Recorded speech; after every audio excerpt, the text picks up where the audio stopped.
raptaram a criança errada e agora fodeu. Esse é o Terror Sem Medo Podcast, eu sou o Fábio. Eu sou a Cal. Se você não assistiu ao trailer desse filme, com certeza pensaria que é um filme de assalto genérico e sem graça. Mas quando as coisas começam a ficar sangrentas, o filme se prova interessante e divertido. Hoje vamos falar de Abigail. Temos sinopse para esse filme? Temos. Um grupo de criminosos sequestra a filha de 12 anos de uma figura poderosa, mantendo-a em uma mansão isolada. O plano deles começa a desmoronar quando descobrem que a jovem prisioneira é, na verdade, uma vampira. De onde as pessoas podem assistir este filme? Atualmente no cinema. Cinema. Se você está ouvindo esse podcast no dia do lançamento, é no cinema. Se você já conhece nosso podcast, fique em alerta porque teremos spoilers de Abigail de 2024.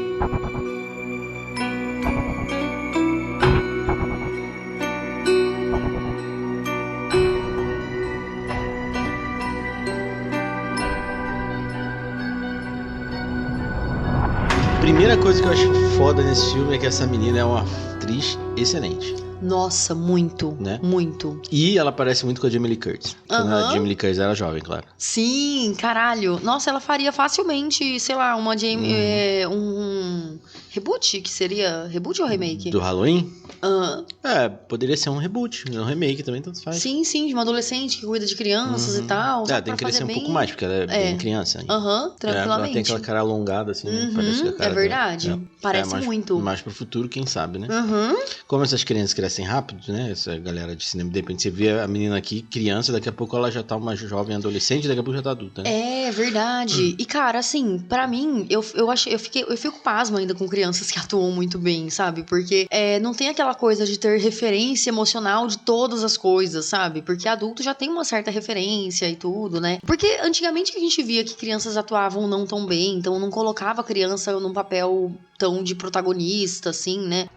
Até porque as pessoas tinham um pouco de pudor também de colocar a criança sendo um assassino, a criança, sabe, fazendo várias coisas. E hoje em dia, o pessoal tem dado um desafio a mais pras crianças e tudo, e eu acho isso muito foda, sabe? Eu vendo as crianças, assim, atuando tão bem, eu fico ainda muito, muito impressionada. Sim, é impressionante mesmo. Ela é cheia de expressão e tudo mais, né? Demais. E ela atua muito bem sendo boazinha e malvada, tipo assim, virando a chave em câmera, né? Sem nada, sem nenhum tipo de artifício, né? É verdade. Tipo, não tem... A câmera tá nela e ela vira... E são duas pessoas diferentes. Muito bom. Cara, que momento do filme que você sentiu que ela atua bem pra cacete? Tem algum momento no filme que você sentiu isso? Porque eu senti. Do começo todo. Assim, quando ela era uma criança, só criança, eu falei, ok, é uma criança que atua bem. Mas quando virou... Acho que quando... ela se mostrou um vampiro, assim. Cara, pra mim também. E tem uma cena específica que ela tá em cima de um dos personagens, acho que é do Frank. Não sei se ela morde ele, ela faz alguma coisa com ele. Não, ela não morde. Não, mas só que ela faz alguma coisa assim que ela vai. Ela machuca ele de alguma forma e ela limpa a boca, assim, tipo, limpa o rosto e vai puxando a boca de uma forma e olha pra ele de novo. Nessa hora, eu olhei, eu fiquei hipnotizada pela atuação dela. Eu achei muito foda.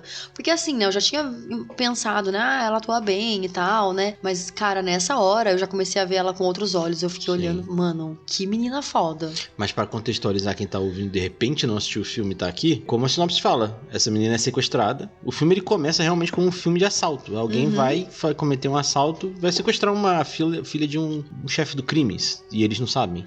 Só que, na verdade, o chefe do crime é o Drácula, né? É verdade. E ela é um vampiro. E a gente já vê mais ou menos a linha... Centenário, inclusive, que ela fala. E a gente já vê mais ou menos a linha de cada personagem, né? O que pode acontecer no futuro de cada personagem, principalmente com a Joey, né? Que a Joey, ela não sabe que é uma criança. Eles vão raptar uma pessoa. Que até então, eu acho que o briefing que ela recebeu foi uma pessoa. Quando ela entrou no quarto lá, que tem vários ursinhos, um quarto super angelical, assim, ela falou, cara, eu não sabia que era uma criança.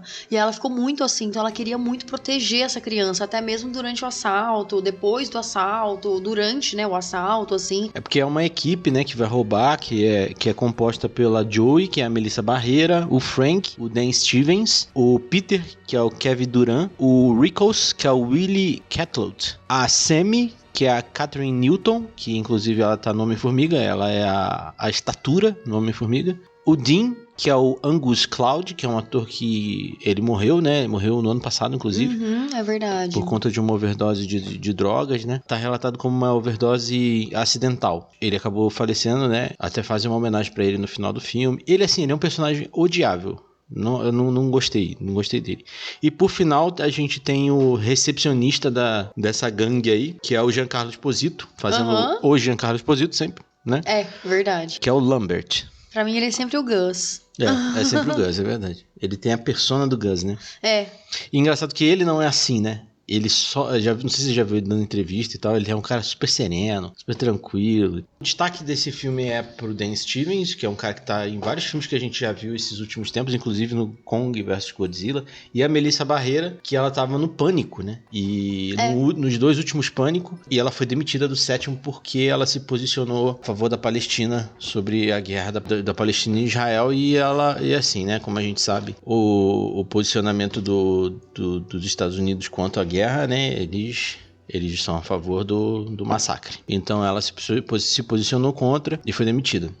Quer dizer, eu não sei se ela pediu demissão. Não, ela foi demitida. E a Diana Ortega pediu demissão. Diana Ortega que pediu demissão. Assim, ela melhorou como atriz, porque ela era uma atriz bem ruim no Pânico 5. Mas eu ela acho deu que uma a melhorada. personagem dela não ajudava também no Pânico 5, né? Que ela era meio bobona, aquela pessoa meio...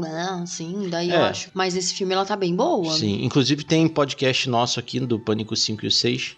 Vou deixar o link no post pra quem quiser ouvir. Mas voltando à trama, então, o filme rola em torno disso. São essas pessoas que vão fazer um assalto ou um sequestro e se dão mal. Mas é muito telegrafado de que eles vão se dar mal depois que eles chegam numa casa onde tem uma estátua da criança na casa. Porra. É verdade, mas é aquilo, né? Eles não sabem em que casa que eles estão e até o momento, assim, quando você tá assistindo o filme, você vê o trailer e tudo, você já imagina, você leu a sinopse, viu o trailer? Se você vê o trailer, você sabe de tudo, que inclusive no trailer, o Frank, que é o Dan Stevens, mostra ele transformado em vampiro. Ai, mentira, sério? Uhum. E assim, quando você vê aquilo, você pensa, é a menina com o pai dela, porque tem a estátua da menina, de uma criança com o pai, uma pessoa que parece o pai, né? Porque eu também pensei assim, será que é a casa deles mesmo? Então a menina só saiu de uma casa e foi pra outra, sabe? Sim. Assim, no final a gente entende que é um plano meio assim, né? Porque foi ela que articulou o plano, né? Pra que ela fosse sequestrada e tudo mais. O Lambert é um capanga dela e... Ele é um capanga, na verdade, do pai. Do pai, né? Verdade. Então ele é tão poderoso quanto, porque nesse filme é engraçado que quando você... Eu não sei se todo filme de vampiro é assim, mas o vampiro que te mordeu, você meio que pega um pouco da personalidade e dos poderes, entre aspas, né, do vampiro que te mordeu. Então, como quem mordeu ele foi o pai, quem mordeu o Lambert, né, foi o Drácula, no caso do filme, né, que não é Drácula o nome dele, óbvio, não. Mas quem mordeu foi o pai, ele tem toda a grandiosidade, todo o poder, intelecto, assim, sabe, do pai, no caso. E as pessoas que foram mordidas por ela têm toda a flexibilidade de uma bailarina, porque ela é bailarina também. Verdade. São 2 modalidades de mordida, né? A mordida de fantoche, que é quando eles não dão o sangue. E quando eles dão o sangue, aí ele vira um outro vampiro. É verdade.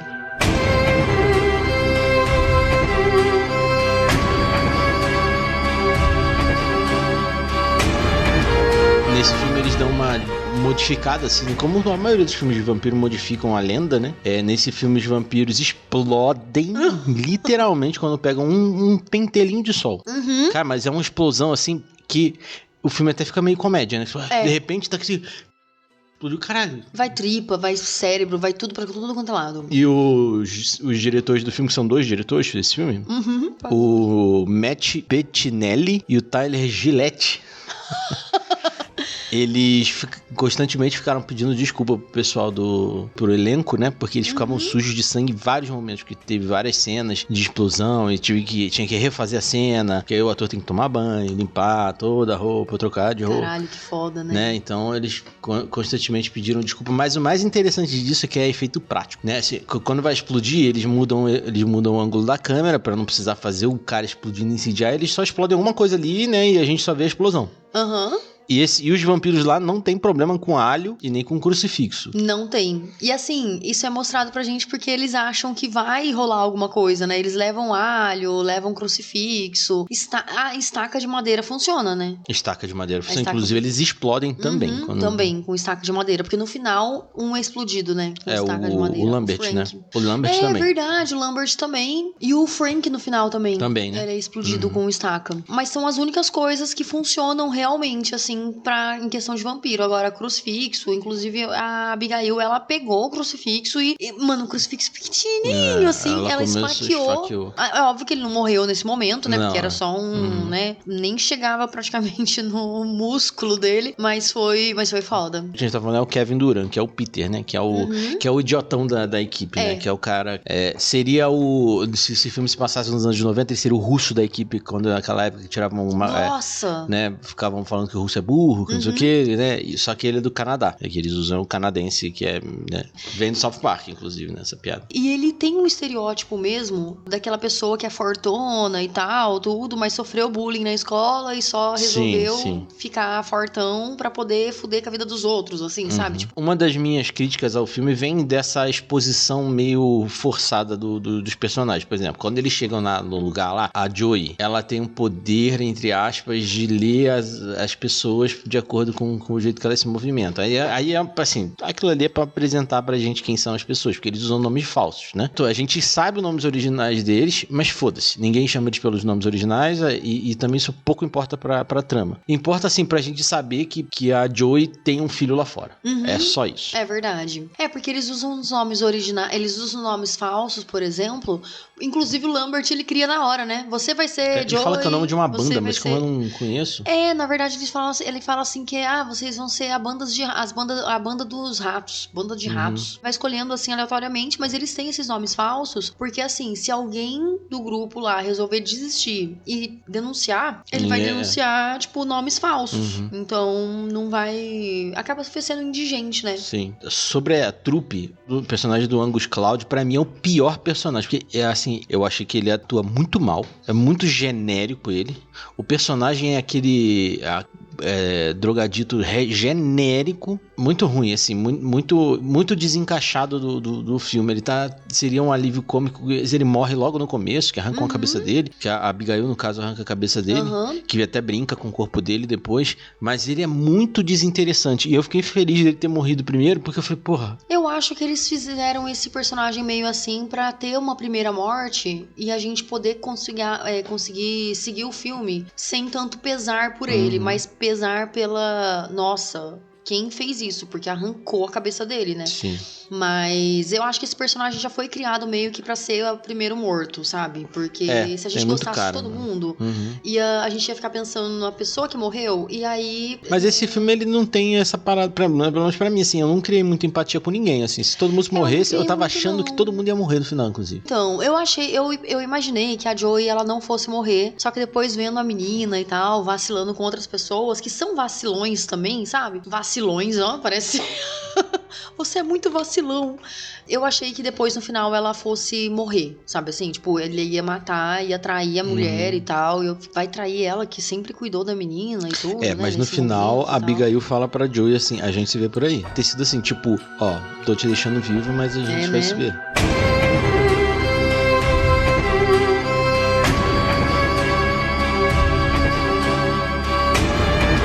Interessante da Abigail porque ela é um vampiro centenário, muito forte, mas preso no corpo de uma criança. Que a gente vê que, por exemplo, o Peter, que é um cara que é o fortão da equipe, burro, consegue segurar ela. E tem o policial também, que é todo treinado pra luta, pra embate e tudo. O militar também. Que é o Frank, que é o policial, e o Rickles, né, que é o militar. Eles conseguem bater de frente com ela na porrada, assim, né? Apesar de levar sempre a pior, né? Então, dá uma cansadinha nela lá. Mas eu achei bem legal nesse filme, eles não pouparem a Abigail. Não, sabe? Ela toma um tiro na cabeça na primeira cena que ela se mostra como vampiro, né?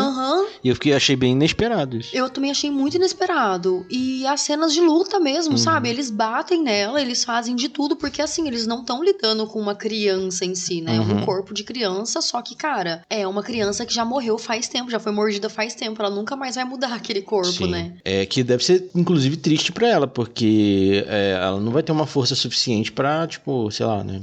Se pegar uma galera super treinada, de repente vai dar um trampo pra ela. Apesar de que, assim, eles prendem ela em certos lugares e ela finge que ela tá, tô presa, mas na verdade não tá, que ela dá uma porrada no negócio e sai voando a grade. E é uma grade antiga, e grade antiga é aquele ferro fundido que não sei o quê, então é foda, né? Não, realmente é uma porta grande, porque ela derruba o Frank, né? No chão, a porta derruba o Frank então no ele chão.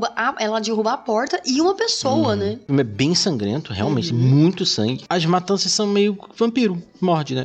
Ele é um filme slasher, bastante slasher. Ele tem uma cara muito de slasher, inclusive a Final Girl, né? Olha, é verdade, né? Por ser slasher, ele tem uma Final Girl mesmo, né? E a Melissa Barreira tá de novo no slasher, né? Porque ela tava no Pânico, que é outro slasher, né? E é engraçado pensar nisso, que ela é uma Final Girl meio que dentro da premissa Final Girl, porque ela não se importa com ninguém, ela não tá usando droga, porque ela tá em reabilitação, então ela tá comendo só docinho e tudo, né? Doce, não doce.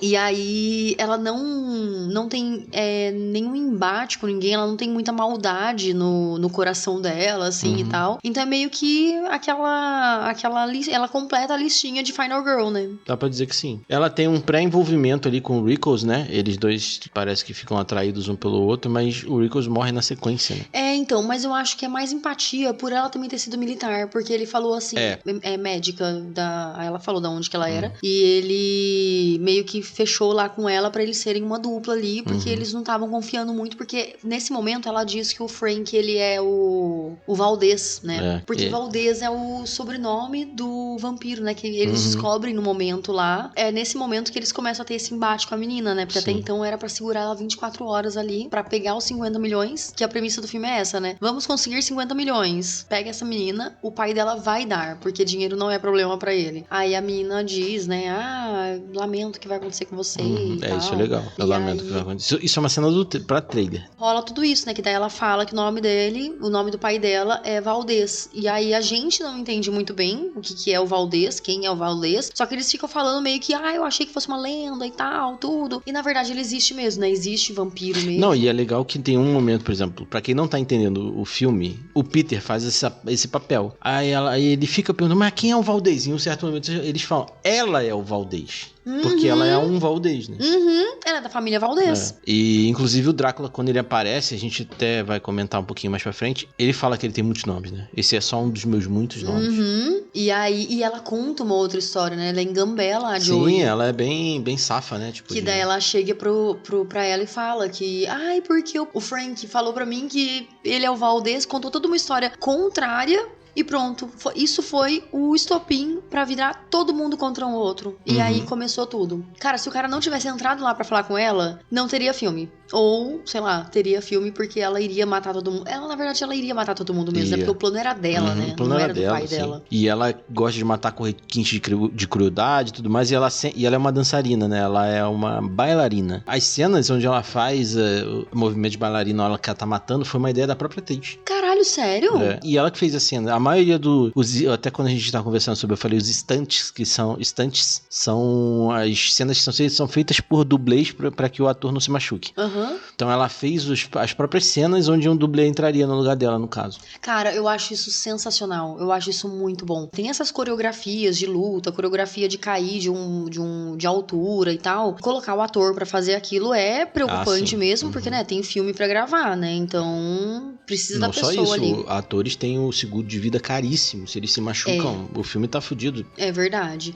Fico pensando, né, poxa, foda e tal. Mas eu acho que nesse filme valia a pena usar mesmo a atriz, sabe? E valeu super a pena ver ela, porque as filmagens ficaram muito boas, sabe? Não precisava fazer aquele jogo de câmera que não parecia mostrando. Um anão, né? Exatamente. E o corpo dela é muito magrinho pra colocar. Teria que colocar realmente uma criança com corpo de bailarina pra fazer isso, sabe? Sim. Então, né? Mas eu gostei bastante. Eu gostei muito porque ficou bem fluido, né?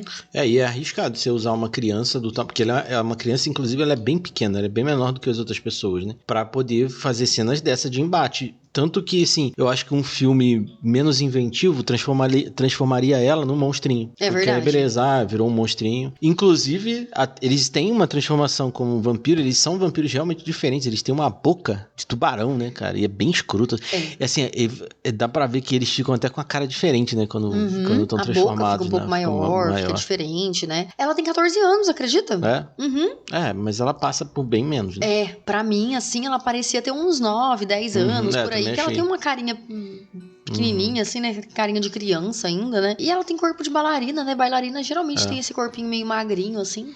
O filme, ele, não estou comparando, mas ele tem uma pegada meio Drink do Inferno, assim, né? Que ele começa de um estilo e vira outro estilo, né? E é bem essa parada, começa o Drink do Inferno também, é um filme de assalto que vira um filme de monstro. Não sei se é vampiro ou monstro, não lembro. Cara, você acredita que eu nunca vi Drink do Inferno? É legal, cara, assim, tipo, não é, nossa, filmaço. Eu assisti pra ver a cena da Salma Hayek lá. Sim. Acho que a maioria das pessoas assistiram pra ver essa cena. Não, com certeza, porque eu conheço esse filme por conta dessa cena, porque eu lembro quando eu fazia podcast lá atrás, os meninos que eu gravava falavam sobre essa cena, assim, sabe? E aí eu conhecia por conta disso, mas eu nunca vi esse filme na minha vida. É legal, é um filme legal. Ele tem essa levada, assim, tipo, de te enganar, se você não vê o trailer. É foda que o trailer entrega muito, assim, muito mesmo do filme, e aí ele acaba estragando um pouquinho da experiência. Então, a gente vê até pela sinopse, né? Você vê, assim, eu gostaria que fosse vendido como um filme de sequestro, mas, assim, pra gente não imaginar que o pai dela é um Drácula, por exemplo. Porque quando ela fala, meu pai é o Valdez, e eles falam sobre lenda, eu fico assim, então deve ser um vampiro, sabe? Porque o filme é de vampiro.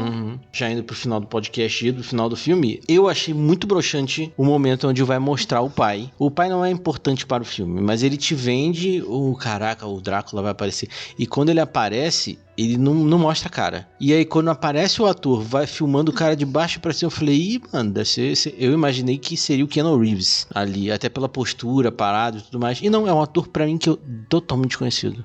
Fez cara, imagina você fazer um mistério pra você mostrar, tipo, porra, é essa? Quem que é esse cara? Saca? Eu achei que fosse personagem que faz o pianista. Seria muito bom também. Eu achei que o Adrian Brody, porque foi subindo, eu pensei assim, um cara magro, alto, eu não sei se ele é alto, mas ele é bem magro, né? E eu pensei nele na hora. Só que daí veio um cara que lembra um pouco ele, né? Mano, o cara nem bonito velho. Então, tipo, pra fazer uma parada, eu imaginei que seria tipo um ator bonitão, cara, ou então um cara super famoso, assim, que é uma cena, sei lá, de 5 minutos. Eles poderiam pegar um ator, sei lá, do calibre do Andrew Brody ou do Keanu Reeves, assim, só pra fazer uma apariçãozinha ali.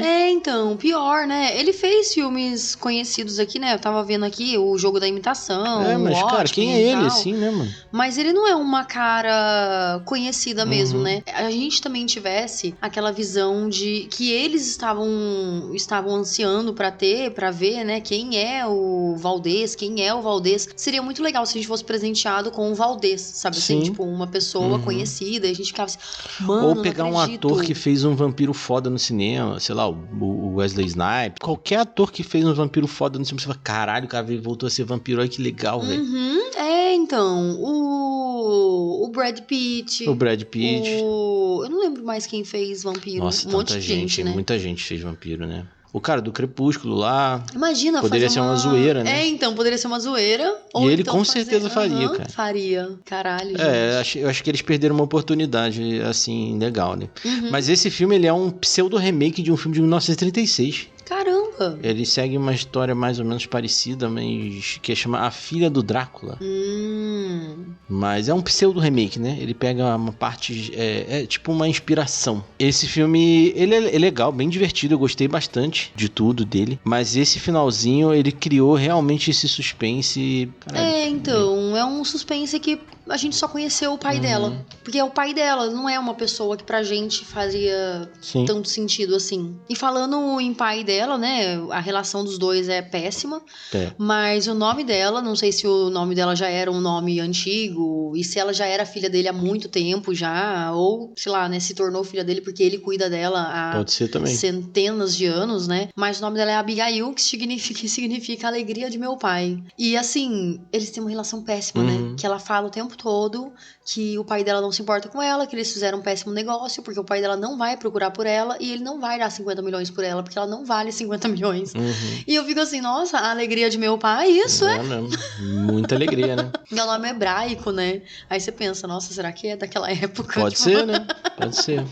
A gente não sabe qual é a mitologia desse Drácula, né? E a Melissa Barreira, lá eles falam do nome dela, é Joe, né? Joey, né? Eles chamam ela de Joey. Mas na real o nome dela é Ana Lúcia Cruz, que é outra coisa que faz ligação com a mitologia do Drácula, que vem da Lucy, que é uma personagem recorrente nas histórias do Drácula. O nome Cruz, os diretores adicionaram dizendo que era uma coisa que protegeria ela de morrer do vampiro. De certo modo aconteceu, né? Que ela sobrevive. Então eu seria protegida pelo vampiro. É verdade. Interessante. E você também é Ana Cruz, né? Olha só não tem Lucy. Mas me diga aí, que nota você dá pra esse filme? Olha, vou dar nota 4. Eu gostei do filme. Eu gostei bastante, eu gostei muito. Cara, o que fez subir a nota, assim, foi a atuação da Alicia Weir. Também não sei como é que é o nome dela, não. Ela é uma atriz muito foda. Pra mim, eu fiquei surpresa, muito surpresa. E eu gostei também da história dos vampiros, assim, sabe? De, você mordeu, trocou sangue, vira a pessoa. Não trocou sangue, você pega só as habilidades. Eu não sei. Vira um fantoche, na verdade. Vira um fantoche. Então, você meio que vai, né, fazendo isso. E quando o vampiro morre, não sei se tem um tempo, né, pra isso, assim, se tem uma margem, sei lá, de sucesso, não sei, ou de insucesso, mas, por exemplo, o Frank, ele mordeu a Joey no final. Teoricamente, ela teria que virar um fantoche dele, porque ele não trocou sangue nem nada. Quando ele morreu, eu fiquei pensando, será que vai dar tudo certo agora? Porque ele morreu? Tipo assim, na minha cabeça foi isso. E fazia sentido, porque ela falou, eu fui mordida, e agora? E aí ela falou, não tem importância, ele já morreu. Sim. Eu fiquei assim, então inclusive, se você mata, tem aquele processo, né, de você se tornar um vampiro. Será que se você mata, então, um vampiro, você não é... Sei lá. É porque você vira um fantoche na hora, né, também. Então você nunca vai matar ele. Você vira um fantoche na hora, depende dos poderes do vampiro, né? Como ele tinha acabado de ser transformado, ele não sabia usar os poderes. Ele engana. A Joey engana. Né? É verdade. Bom, eu dou uma nota 3,5. Que o filme é bom, mas, né, tipo, é um filme super divertido. E qual a média do podcast de hoje? A média ficou 3,75. Tá bom. Válido. Muito bom, O filme muito vale bom. isso sim. O que tirou um pouquinho pra mim foi essas exposições excessivas de roteiro e esse final que quis dar uma coisa que não tinha nada pra gente. Assim, então, é verdade. Foi muito mastigadão, né? Hoje temos novidade no podcast, temos uma leitura de comentários e e-mail. Até que enfim! 55 edições pra gente ter. Será que vai ser a cada 100 tem 2 leituras de e-mail? Não sei. Assim, né? A gente tá no episódio 55. A gente tem uma interação muito baixa, né? A gente gostaria de mais interações. A gente gostaria que as pessoas interagissem nas nossas enquetes, interagissem no nosso Instagram. É legal, a gente gostaria de ver mais, assim. A gente faz porque a gente gosta primeiro do podcast, né? De fazer podcast. E a gente também gosta de falar e de saber o que as pessoas estão falando, estão achando do que a gente fala. A gente vê pelos downloads, né? Pelo menos a gente tem uma taxa boa de download. Mas a gente tem comentários do nosso Instagram, tem comentários lá do Spotify, da caixinha do Spotify, tem um e-mail que a gente recebeu. Diego Silva, com o título Amei o Podcast. Ele diz aqui: Olá, sou o Miyagi. Conheci o Terror Sem Medo recentemente quando estava procurando no Spotify algum podcast sobre a série Origem. Inclusive, aguardo um podcast sobre a segunda temporada.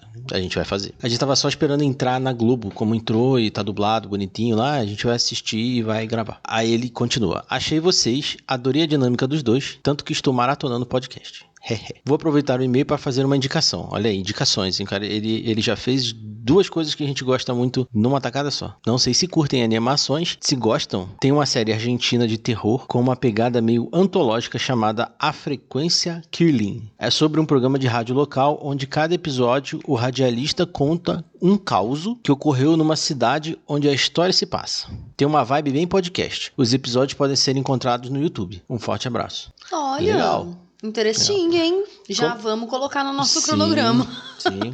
Primeiramente a gente vai agradecer, né? Nosso primeiro e-mail de ouvinte. Cara, delícia. Gostei bastante. Eu gosto de coisas longas, assim, pra gente refletir e tudo. É bem legal. Sim. Cara, obrigado pelo e-mail, né? Obrigado por falar sobre a nossa dinâmica, né? A gente gosta muito de saber a opinião das pessoas. Com certeza a indicação vai entrar. Mas é isso aí. Mandem e-mails. Mais e-mails a gente gosta muito aí. A gente já tá lendo e-mails aí, ó. Tá vendo? E aproveitando, ó, ele também deixou um comentário pra gente lá no Spotify, ó. Ele fez 2 coisas que a gente...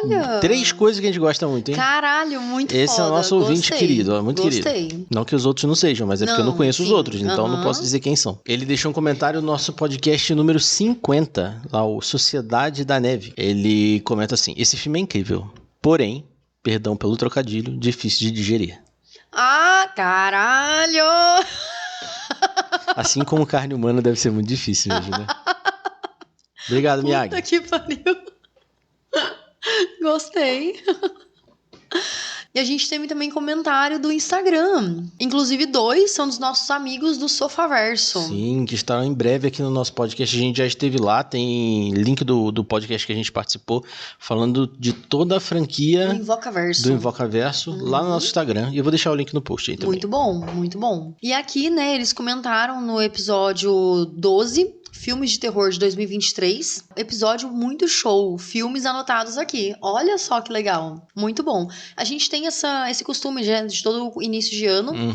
O podcast tem 2 anos, né? Mas, tipo, todo início de ano, né? A gente vai fazer. E a gente costuma fazer esses episódios especiais falando sobre os lançamentos do ano, né? Nem todos se tornam um terror sem medo. Mas os melhores, assim, os que a gente curte também, né? E tal. A gente vai lá e faz. E digam pra gente se vocês gostam de episódios assim com coletâneas de comentários, né? Porque isso o nosso podcast, a proposta é falar de filmes a filmes, mas tem esse que sai. Se vocês gostarem de lista, de repente a gente pode fazer um podcast de lista. É verdade, né? Algo muito esporádico, porque a proposta nossa é realmente falar sobre filmes, séries, games e quadrinhos, né? Mas se você tiver sugestão, né? Porque a gente sempre pede sugestão de filme, mas se você tiver, sei lá, sugestão de filmes com, sei lá... Não, sim, filmes de terror psicológico que tem finais surpreendentes. Sim. Teve bastante comentário ao longo dos tempos com as indicações, né? A gente vira e mexe e pede lá pra indicações no Instagram e sempre a gente tem comentário, né? Tem comentário na caixinha, tem comentário na DM. Esses comentários a gente não vai ler, porque estão sendo feitos os podcasts e a gente dá o crédito para quem comentou o podcast. Então, se você comentou e sobre um episódio, sobre uma indicação e falou, pô, não leram o meu comentário, mas a gente vai gravar o podcast ou já gravou. E um outro comentário do Sofaverso também, no episódio 23, A Hora do Pesadelo. Ó, o filme 5 do Fábio, o primeiro 5 que ele deu. Ótimo episódio, filmaço imortal. Sempre bom relembrar e rever. Ó, muito realmente bom. Mas realmente esse filme é muito bom. Inclusive esse episódio ficou muito bom também.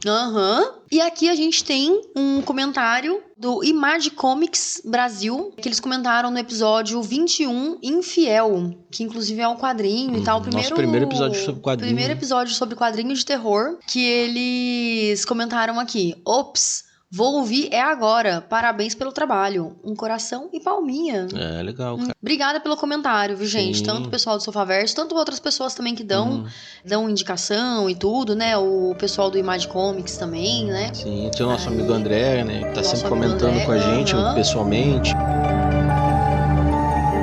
E onde as pessoas podem ouvir o nosso podcast para deixar comentários e indicações? Você pode ouvir no Spotify, no Deezer, na Amazon Music, no Apple Podcast e agora na Aurelo. E também você pode continuar ouvindo o Terror Sem Medo pelo seu agregador de podcast favorito, procurando por Terror Sem Medo no feed.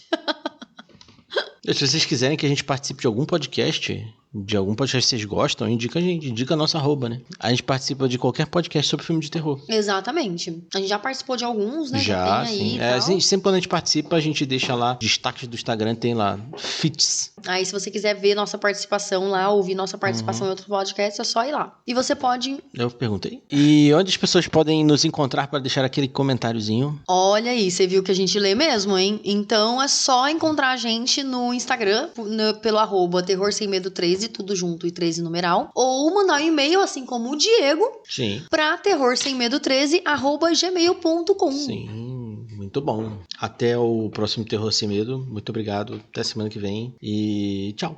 Tchau!